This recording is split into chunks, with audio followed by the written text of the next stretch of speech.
broke and the dust lifted up out of the fields and drove gray plumes into the air like sluggish smoke. The corn threshed the wind and made a dry, rushing sound. The finest dust did not settle back to the earth now, but disappeared into the darkening sky. The wind grew stronger, whisked under stones, carried up by straws and old leaves, and even little claws marking its course as it sailed across the fields. The air and the sky darkened, and through them the sun shone readily, and there was a new sting in the air. During a night the wind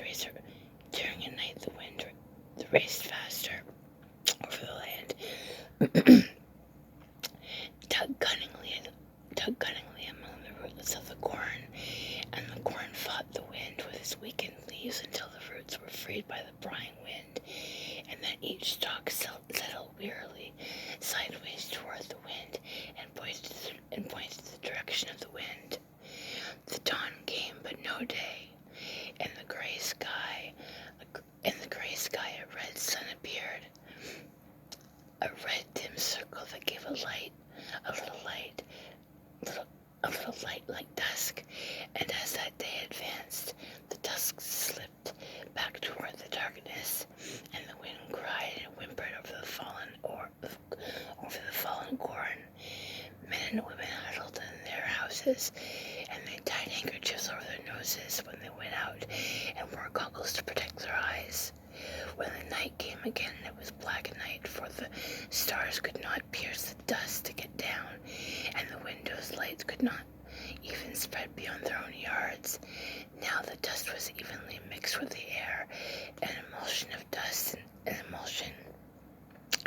air. The houses were tight shut, and cloth wedged around doors and windows, but the dust came in so thinly that it could not be seen in the air, and it settled like pollen on the chairs and tables and on the dishes. The people brushed it from their shoulders. Little lines of dust lay on the door sills. In the middle of the night, the wind passed on and left the land quiet. The dust-filled air muffled sound more calm, more completely than fog does. The people lying in their beds heard the wind stop. They awakened when the rushing wind was gone. They lay quietly and listened deep into the stillness. Then the roosters crowed, and their voices were muffled, and the people stirred restlessly in their beds and watched the morning. They knew it would take a long time for the dust to settle it out of the air. In the morning the dust hung like fog, and the sun was as ripe as red new blood. All day the dust sifted down from the sky, and the next day it sifted down, and even blanket covered the earth. It settled on the corn, piled up on the tops of the fence tops, piled up on the wires. It settled on roofs, blanketed the weeds and trees. The people came out of their houses and smelled the hot, stinging air and covered their noses from it. And the children came out of their houses, but they did not run around or shout as they would have done after a rain. Men stood by their fences and looked out at the ruined corn, drying fast now, only a little green showing through the film of dust. The men were silent, and they did not move often. And the women came out of the houses to stand beside their men to feel whether this time the men would break. The women studied the men's faces secretly, for the corn could go as long as something else remained. The children stood nearby, drawing figures in the dust with their bare toes, and the children sent exploring senses out to see whether the men and women would break. The children peeked at the faces of the men and women, and then drew careful lines in the dust with their toes.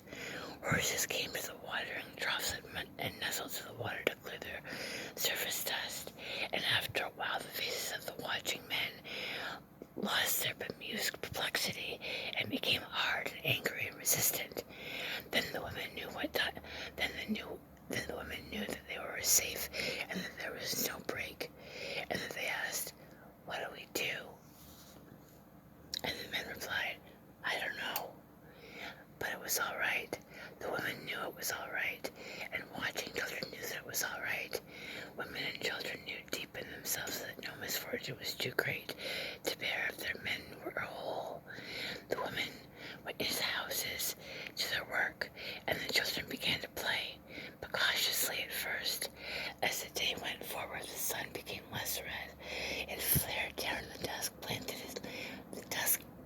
the dust blanketed land. The men sat in their doorways of their houses. Their hands were busy with sticks and little rocks, and the men sat still, thinking and figuring.